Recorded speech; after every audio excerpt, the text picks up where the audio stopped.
नमस्कार दोस्तों, आज संडे है और आज हम कुंडली अध्ययन कर रहे हैं। ये जिनकी कुंडली है उनका नाम विष्णु है और इनकी डेट ऑफ बर्थ 2/11/2008 है, 5:35 PM पर, मध्य प्रदेश। तिथि है शुक्ल पंचमी, दिन रविवार, नक्षत्र इनका मूल है, लग्न मेष है, राशि धनु है। गुरु की चरण दूसरा है, गण राक्षस है। इनकी कुंडली हम देखें तो जो इनका लग्न है वो मेष लग्न है। अभी इनको शुक्र की महादशा चल रही है जो 16/6/2032 तक रहेगी। इसके बाद उनको सूर्य की महादशा आएगी। हम देखें यहाँ पे लग्नेश बनते मंगल जो कि सप्तम भाव में जाके बैठे हैं।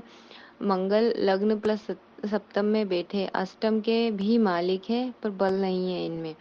सप्तम भाव के मालिक बनते शुक्र जो धन और सप्तम भाव के मालिक होकर अष्टम में जाके बैठे हैं। ये अच्छा नहीं है क्योंकि सप्तम भाव जो होता है विवाह का भी होता है, उसके मालिक और कारक भी है, तो शुक्र का यहाँ अच्छा होना जरूरी था। गुरु भाग्य भाव के मालिक होकर भाग्य में ही बैठे हैं चंद्रमा के साथ, पर चलित में गुरु राहु के साथ बैठे हुए हैं।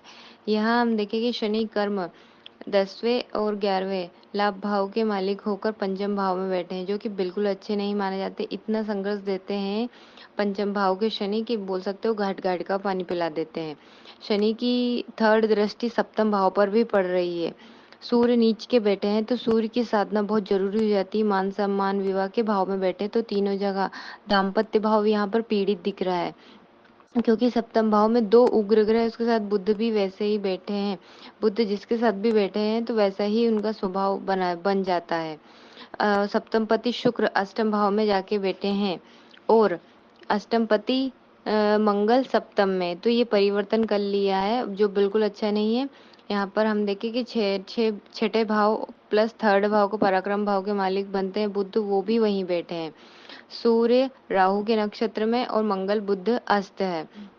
ये साथ ही हम देखें तो नवमान से जो विवाह का भी भाव होता है उसमें सूर्य बैठे हैं। हम सुख देखें विवाह का तो सुख भाव शनि बैठे हैं। मंगल की दृष्टि पड़ रही है, राहु की पंचम दृष्टि पड़ रही है, साथ ही दो पापी ग्रह की दृष्टि बताती है कि लड़ते झगड़ते विवाह वाली लाइफ निकलेगी।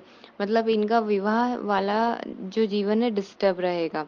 जितना हो सके लेट शादी करे। सूर्य राहु के नक्षत्र में है, शुक्र ज्येष्ठ जो कि बुध के उग्र, जब उग्र नक्षत्र बोलते हैं हम बुध का नक्षत्र, उसमें बैठे हैं तो परेशानी देंगी।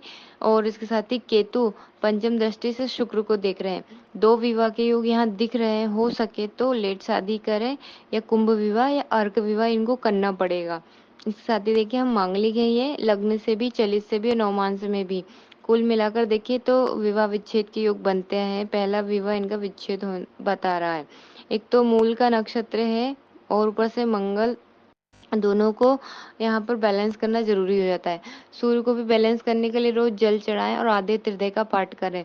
रोज नियम से पहले रोटी गाय के लिए जरूर दें, क्योंकि मूल नक्षत्र है और पता नहीं उस समय इनकी शांति करवाई नहीं करवाई। पर हो सके बछड़े वाली गाय हो तो बहुत अच्छी बात है, नहीं हो तो नॉर्मल रोटी गाय को जरूर दें। इसके साथ ही गणेश अथर्वशीष का पाठ रोज सुने और मंगल के लिए या तो मंगल चंडी का पाठ करें या फिर मंगल के लिए ऋण मोचन मंगलनाथ पाठ करें। या फिर आप मंत्र भी कर सकते हैं, ओम अंगारकाय विद्महे शक्ति हस्ताय धीमहि तन्नो भौमः प्रचोदयात्। ये गायत्री मंगलनाथ पाठ है। इनमें से कोई भी करे, एक मतलब एक माला या फिर रोज सुन भी सकते हैं, जैसे मंगल चंडी का होगा इस टाइप से। ये पितरों की कृपा से ही आगे बढ़ेगा, तो उनकी सेवा पूजा भी बहुत जरूरी है।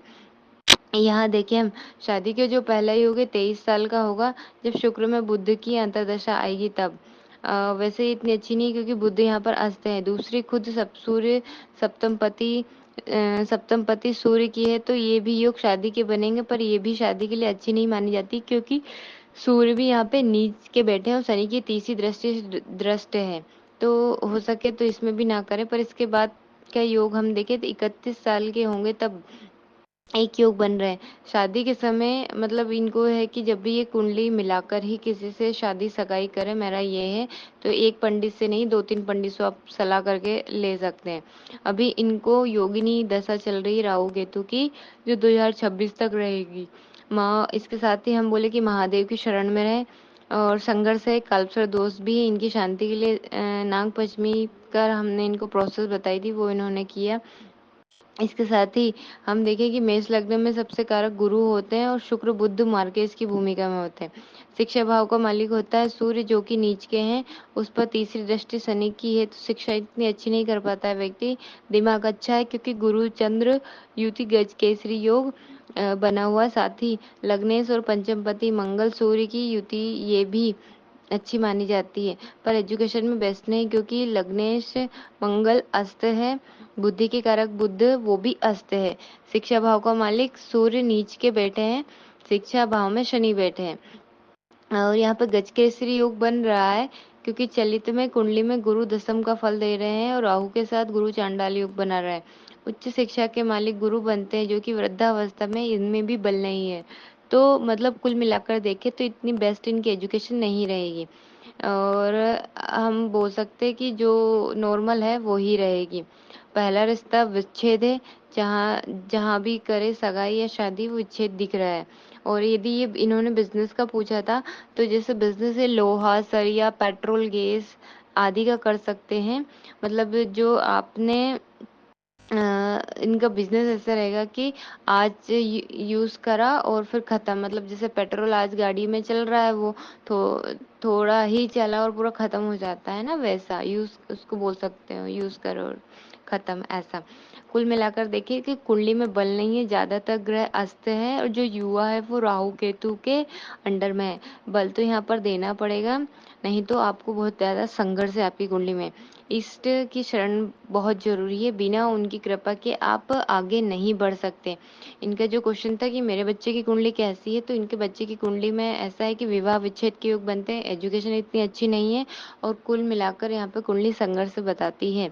तो आप अपने इष्ट आराध्य की शरण में रहिएगा, जो हो सके मंत्र जाप करिएगा, तो यहाँ पे बेनिफिट आपको देखने को मिल जाएगा। धन्यवाद दोस्तों।